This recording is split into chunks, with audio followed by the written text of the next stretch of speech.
My name is Jules Feldman. I'm the postdoctoral fellow for the research project Performance Conservation Materiality Knowledge. And today I have the great pleasure of speaking with performance maven Diana Taylor. And my introduction to her many accomplishments will necessarily be greatly condensed.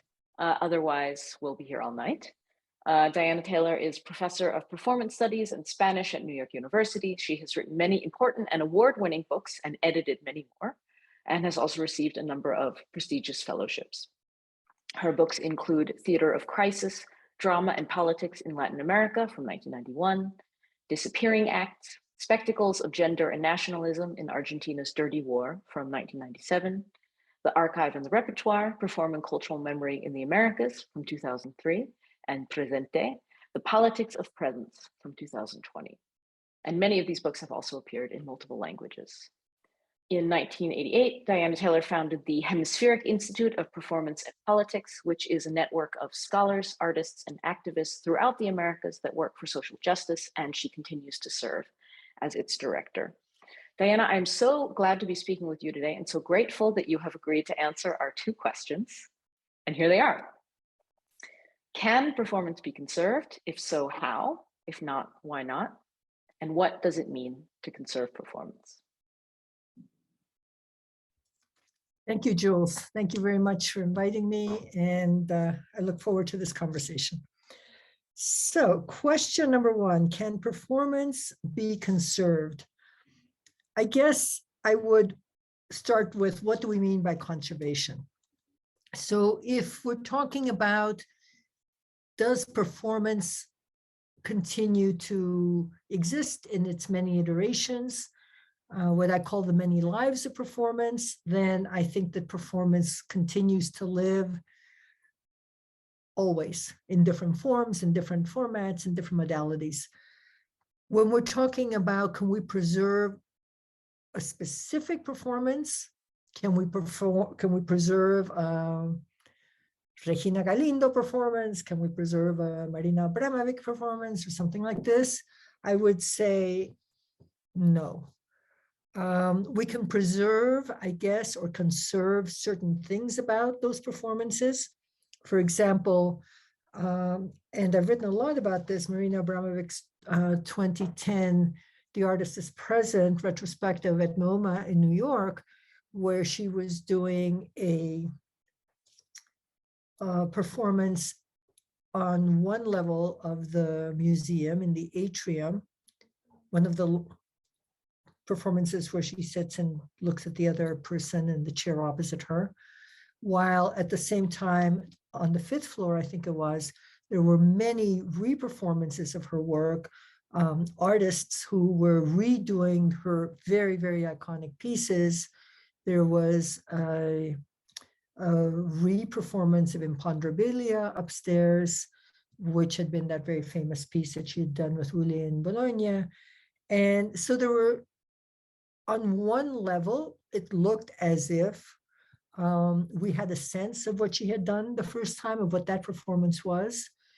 What I think is missing, and I guess impossible really to recreate, were, number one, the circumstances under which these performances were first done, right? In Bologna, with a huge police presence, a very small entrance into the museum, the two naked bodies blocking that presence. So people going in and out had to choose how to face. And the meaning of that was, artists are the guardians of what happens inside the museums. You have to get by the artist to understand what the work is, right? In 2010 in New York, the door was very open. There were the two naked bodies there, but you didn't have to touch or choose which way. And it was a secondary door, so you could have avoided it altogether. There was nothing at stake. Did it matter if you went there? The artists weren't protecting anything. And then the other thing that I think is really important to think about when we're talking about issues of preservation, on the wall there next to that, the two doors, or that door, sorry, and the two artists, there was a screen that had video of, quote, the original performance from Bologna. So then now we have an original, right? And everything else is a re-performance or some kind of reiteration of it. And my understanding of performance, how I've always thought about performance, is that there is no original. You can have iconic pieces, and we can go, think about those iconic pieces, but performance is always, as Richard Schechner said, a very long time ago, performance is never for the first time. It's different from the other arts in that, you don't have an original, Picasso or whatever, right? Performance is in its contact with the art, with the public, with the other people. So if we're just talking about aesthetic performance, and it's with your audience, with your public. If it's another kind of cultural performance, it's the people who are there, right? So the fact that you did it this way last time doesn't mean that you're going to be able to do it the same way the next time, or that you want to do it the same way. It's that engagement that is what's meaningful in the performance. So I think when we talk about what we're going to conserve, I'm wondering, what are we talking about? So for example, just to go back to the same example, MoMA, one of these Abramovic pieces, I don't remember which one, maybe it was in Ponderby, I can't remember which one. So I talked to the person who was head of this MoMA, and they said, so what did you buy? What do you in fact own? Right? They said, well, the positioning of the chairs, the kind of environment, what's the structure that's required? It's not going to be two chairs in the crowded subway, right? I mean, so what are the physical conditions that you need? How much space, etc., for the chairs? But that's not the performance, right? She could do I mean, what do you own? So I think that there's so many different things to consider, that we are really reducing what we think of as performance when we start talking about these categories that may apply to other art forms. So for me, the performance, the meaning of performance, the value of it, what defines it, what's definitional, I guess, about performance, is in the doing. It's in the doing. I was talking to a Brazilian performance artist, Denise Stoklos, who is a major, major performance artist, and has done all sorts of incredible work and has an incredibly expressive body, but she doesn't want her performances videotaped. So I said, Denise, but what's going to happen, later, somebody's going to want to be able to see these performances, because the performances are really important. So I'm all for documentation of performance. This is not the same as preservation or conservation. So I said, but people are going to want to see these performances. She says, I'm going to be performing until the day I die. Even if all I do is get on stage and go like this with my finger, that will be my performance. And I'm going to do it till the day I die. But then after that, it's gone. And the performance would be gone, perhaps, right? That her performance might be gone. But I agree that, the documentation of it, all of those things are incredibly important, because some of the things that some of these artists have created or done is just, remarkable, right? We're very lucky now to be able to see a lot of the work online and so forth. But is there a way in which this reliance on documentation turns the performance into an original? I don't think so. I think archival objects are very important for us to be able to reference, right? I mean, one of the things that we have for the other arts, I mean, if we're just talking about art, because, obviously performance goes way beyond the aesthetic, but if we're just limiting ourselves to art for a moment, we can go back and we can look at, photographs and great documentation about major things have happened, if you want, from the cave paintings, right? From those hands. I mean, so yes, we should have all of that. That doesn't take anything away from the fact that that particular, if you want, that particular performance was done and under certain contexts, and it's not going to be done again. I mean, no one's going to do the Sistine Chapel again, right? Look at the context within which that kind of a work was created. So if we preserve the idea that you can't take performance out of its context, that you can document it, you can show the images, we can, read about why then and there and why in Bologna and why that act was so radical. When you see it in New York, in 2010, it's completely banal and kind of sad, a sad bid for some kind of immortality or something. I mean, it just was sad to me. A very failed attempt, I guess, at quote, preserving and conserving performance. So what was the context? That's what was important. Why then? Why that? So yeah, I would say maybe we're undertaking the wrong task. Mm. Maybe we have to change the language of what we're trying to do and what we think we can do. Mm. Okay, I have a few questions that are arising in my mind as you're speaking. Mhm. So one question I have is, I'd like to push a little bit on the description that you just gave of imponderabilia, the reconstruction, the reperformance of that work at MoMA in 2010.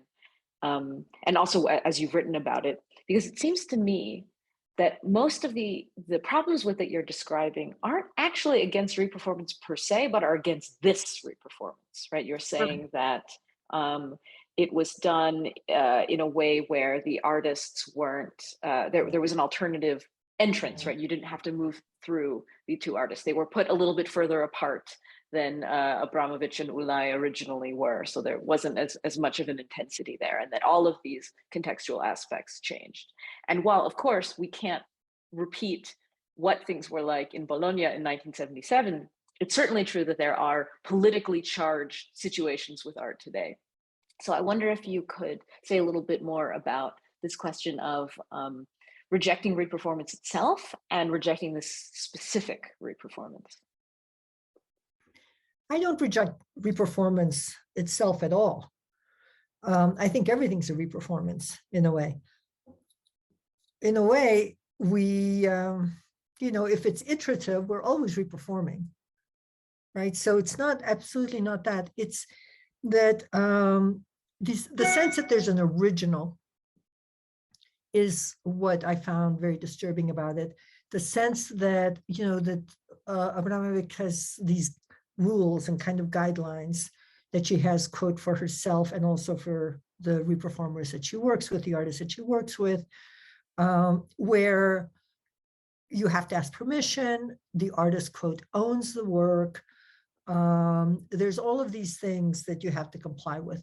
Well, let's say you have a politically charged situation right now, and God knows we have many, many politically charged situations right now, right? So I can imagine, for example, two people standing in front, let's just say in the United States right now, in front of the door to the Supreme Court, naked, and making you walk by them as a kind of that's, to me, would be a brilliant, not just an homage to what Abramovich did, but a brilliant way of making it pertinent and speak to us now. Now, do those people have to get permission? Do they have, you know what I'm saying? It's like, really? Doesn't the gesture itself speak more powerfully? So I guess it's this idea that we can somehow own it, that we can somehow preserve it. And, I think the more reperformance we have, the better, right? A lot of these gestures that we've learned from some of these great artists should be, part of our repertoire, as I've, argued, of moves, of interventions, of, just brilliant kind of communicative strategies. So yes, I would say it's not against reperformance as such. Not But at all. you wouldn't then consider that a way of conserving that work? Well, conserving is the wrong word, I guess. I would say performance lives. And when I write about performance, I talk about the many lives of performance, right? So it lives. It's not that it's not living, it's very living.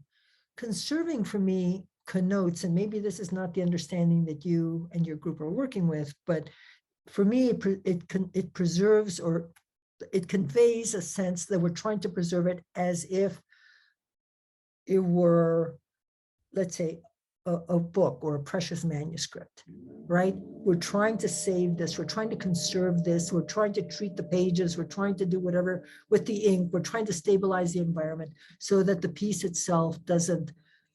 So that's why I'm saying it's not in the piece, that moment is gone, right? That moment is past. But the act, the meaning of it, the significance of it is not gone. And that gesture was extraordinarily powerful. And to be able to reanimate it in this particular moment in an environment that's equally political, not the same environment, not the same moment as 1977 in Bologna, but a very, very heated and explosive moment now.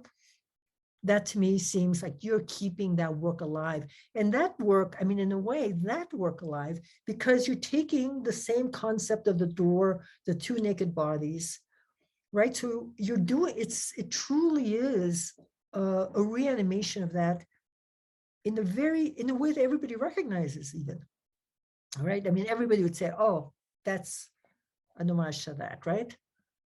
But there's other ways in which, we take, we do gestures or something that somebody once perhaps made famous of and now are quite quotidian and that nobody thinks of when I'm doing that gesture or I'm doing that act. Oh, well, we're redoing a piece by or something, by an author, by especially, I guess one of the issues is, and I guess it's implicit in all of this, is that performance gets really sucked into the art market. And when it gets into the art market and it becomes proprietary in this particular way, and it becomes this really fetishized, I think, in this particular way, it does lose some of its political strength. So maybe that's a different aspect of this, of who's invested literally in, quote, conserving. And what are we conserving it for? Or who are we conserving it for? Yes, I think that's a great point. Although I think it's also not performance artists' fault, let's put it that way, that they exist in an art world in which the only way to survive as an artist is to produce commodities. Yeah. I'm not talking about fault. I'm not blaming artists. I'm saying this is how to me points to the impossibility of preserving an art piece that's a performance art piece in this particular way. But that does not mean to me in any way that, say, for example, what Abramovich and Uli did in that performance doesn't live and become absolutely iconic through generations, because other people will do it, right? They'll see it there and then somebody else will do it. And maybe somebody forgets that it was Abramovich and Uli who did it, and they'll keep doing it. I mean, what's a greater way of a testimony of, the many lives of performance than that? For example, I'll just give you another example. I mean, but there's so many of them, right? So there's a very important Chilean group named CADA, C-A-D-A, that was working during the time of Pinochet's dictatorship in Chile.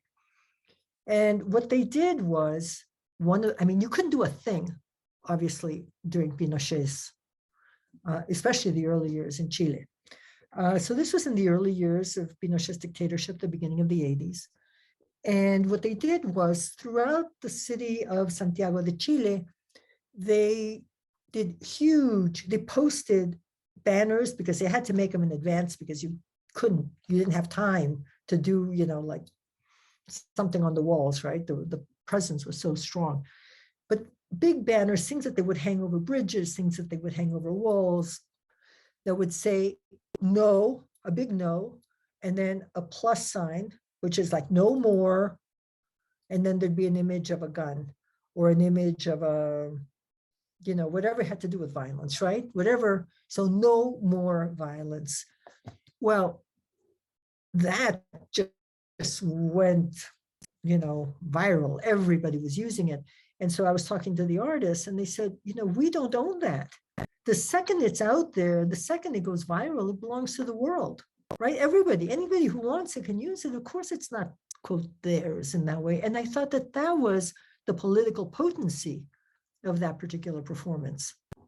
But if it were, quote, theirs, and you had to write them for permission, and you had to do this and do that, then who does it belong to, right? I think conservation doesn't necessarily, it does often go along with ownership. I think that's true, but it doesn't necessarily have to. And I think there are attempts to start to think about this differently. And of course, traditionally, conservation, as you say, absolutely is about objects, treating objects, keeping them more or less the way that they were. But for the past few decades, the understanding of what conservation is, especially in contemporary art, has really shifted. And one way of defining conservation today is to say that it's about managing change, not halting it, not preventing it, understanding that it's inevitable, and helping that process of change be kind of intentional rather than sort of completely chaotic in a sense. And if you think about it that way, then something like reperformance could be a form of managed change. Okay, so question. This just begs the question: who manages? And for whom? And towards what end? Well, I would certainly argue that any unauthorized reperformance or any reference or any gesture that takes up a work from the past, for me, that's all part of this kind of expanded field in a way of conservation, certainly.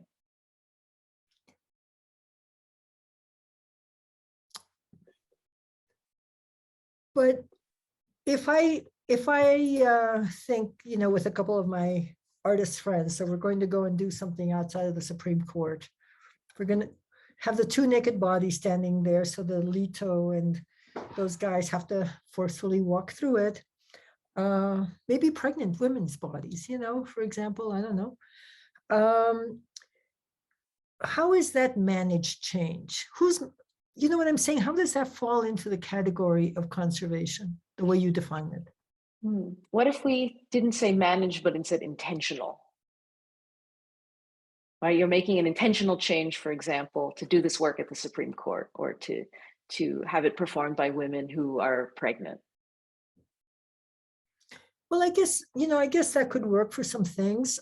Some people may not even know that the gesture that they're doing had been done by somebody else. If I'm doing the no mas, am I thinking about what Cada was doing with that in the early 80s?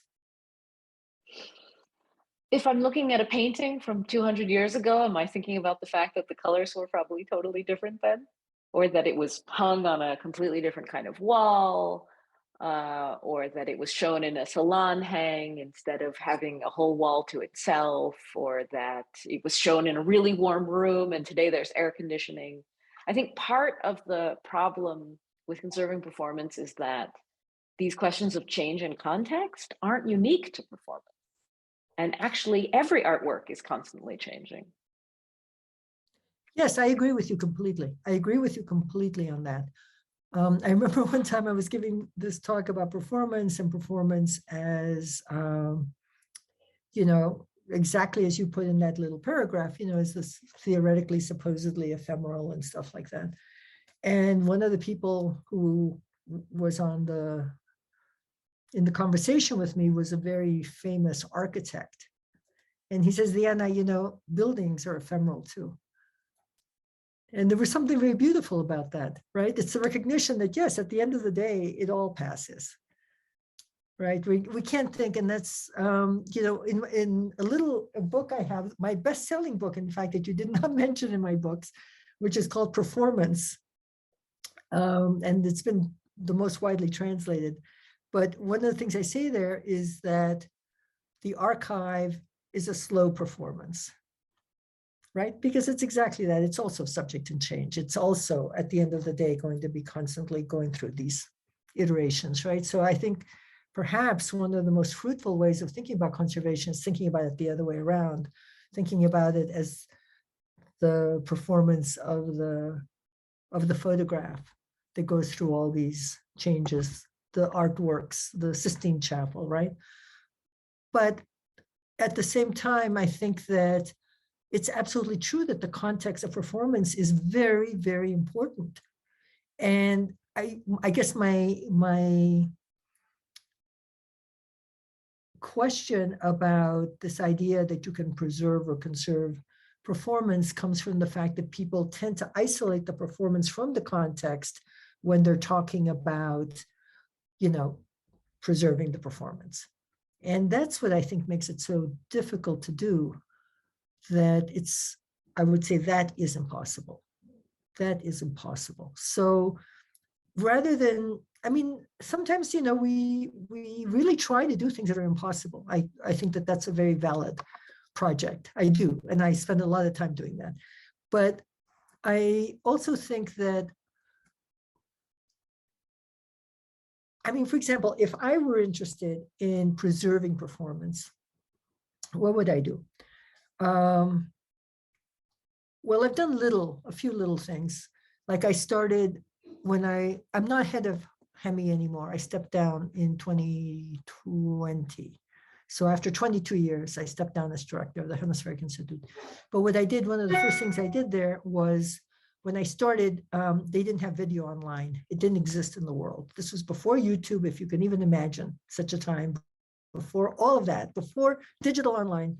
I was giving this talk at the New York Public Library, and I said, there's all of these performance videotapes that I have, or artists have under their beds or whatever, that are, you know, decomposing, and we should be able to put them up online. And I had tried to convince NYU to help me for many years, and they kept saying, it's impossible, it's impossible, it's impossible. Okay, so somebody in that audience who did not come up to me was somebody from the Mellon Foundation, and the Mellon Foundation was very interested in preserving video. So they called up head of libraries and they said, okay, we'll do this project with you in Vienna. And so that was an interesting thing. And that's how HIDVL was born, which was the Hemispheric Institute Digital Video Library. So now I think in the library, there's over 1,000 hours of streaming video, non-downloadable, and it's video of performance. But it's really clear it's a library, right? It's a library, it's a resource, and it's free, it's open to the public. The artists all have the rights to their own materials, which was a big battle, because back then, the issue of who owned these materials, Mellon said, well, we're not going to fund it unless either Mellon owns it or NYU owns it. And I said, but that's not possible. The artists have to own their materials, right? So that took 2 years and 20 lawyers. And it finally worked out. Best practices that the artists own their materials. We can use it in a non-exclusive, non-downloadable format. And if you want to buy it, you talk to the artist. Okay, fine. So I think it's incredible, and people are seeing performances and things that they would never have had access to. So I think that's very valuable. But if I had to do something now to think about, okay, how do we preserve certain kinds of performances? I would say I would never attempt to do it, probably with any specific performance. But say, if you think about Native American powwows, right? They happen every year in the United States. Lots of people from all sorts of different nations come together. They're transmitting performance. You have some people who are, quote, masters. I mean, I hate that language because that's the UNESCO language of, you know, intangible cultural heritage, these living master. I mean, it's like crazy, right? It's the language of museums imposed on bodies. But anyway, never mind. But you have people who are doing them, who train other people, and other people get inspired, and they do them, and they do them in context. And sometimes it's in the powwow context. And some people become very important, you know, kind of solo artists, and they get paid to do them. And there's a whole range. But those performance practices continue to live in all of these different lives, of performance. So I would do that. I would maybe have a place here where people could just continue to practice their art forms, share them, you know, learn from each other. You know, it might be just fantastic. I could imagine if I could do it, I could, you know, get 20 people to go to 10 places and stand naked in front of the doorways and say, you're not going to get past us without looking at us. You're just not going to do this without facing me, you know? I mean, I think that would be a great project. But so I would do it through practice. You see, only through practice, only through performance. So that's, I guess, how I would approach it. And I would love some practices not to be lost. I think it's really sad when some practices are lost, truly, truly sad. But it's also really interesting, for example, the way the communities who realize that they've lost certain practices will go back and learn them. They'll study, they'll look, what did their ancestors do? How did they do that? And so forth. And they'll pick it up. And so, yes, it's not a continuous line. It's a new practice. It's reinvented for the purpose of continuity or the feeling of continuity. But it's a practice. It's a practice that's culturally relevant and important. So I guess that's how I would approach that question. And do you think that technique of returning to older practices and trying to reanimate them, can that also be applied to individual performances? Yeah, that's why I said I would take that piece of the imponderabilia and I'd do 20 of them. I think you should. I choose 10 places, and so you go do it. Yeah. But, That'd be great. Marina Brava would, sue me. I would have to get a lawyer. You know what I'm saying? Then I'm involved in all of that, and I don't want to be involved in all of that. Life is too short. Let me just ask one but more question. Sad, but it is sad, right? It's sad I can't do that. It's sad that the law and that the issues of ownership, even if I were to say and put, look at this is what they did, this is their material, go look at it, just encourage people to look at the material. The fact that I'd have to get, legal right to do it, the fact that I would have to pay or do whatever has to be done, I think it just gets in the way of promoting, if you want, these lives of performance and reenactment or re-performance. But you fought for artists to have the rights to the recordings of their work. Yeah. So that's different from artists having the rights to the performances themselves. Well, a performance, it's not going to be the same performance, right? It's going to be a performance that builds on the same way, I build a lot of stuff on other people's ideas. I mean, that's what academics do, right? We're reading, we're taking, and we're building ideas, but that doesn't mean I'm going to charge you for my ideas, right? It's like there's a way in which, even if I'm not credited, the idea, for example, for me, let's just say the example of the repertoire, if people keep using repertoire as a concept as separate from archive, because we're talking about, the things that move through embodied practice, get transmitted in that way, I'm happy. It has succeeded, it has had a life much beyond what I ever imagined it could have. But that's not the approach that we have if we belong or if we participate in the art market, right? So I think there's a difference. I think there is a difference. And I think there is a space that we could open up where we could, for example, I saw in one of when I was doing more research on this artist is present piece, I was looking at all these different instances of some of these performances of Marina Abramovic's, and I saw the one of I forget the name of the one where they're sitting opposite each other. I know it has two different names, but anyway, so that piece, that iconic piece, there was a little Lego do you call it performance of it? I don't know, right? There were other people doing other things I thought were really funny. And I thought, if I were the artist, I would love that. I mean, wouldn't you love to see a little Lego re-performance of your work? It's like, oh, that's really cool. So it's that way in which I would unleash it into the live rather than try to preserve it as an original that's, archival and all of that. So conservation through unleashing. Yeah, unleash the live. That would be my way of thinking about conservation. Well, I think that's a beautiful note to end on, unless you have anything else you'd like to add. No, thank you so much. I've enjoyed talking to you. Thank you so much, Diana, really. Thank you.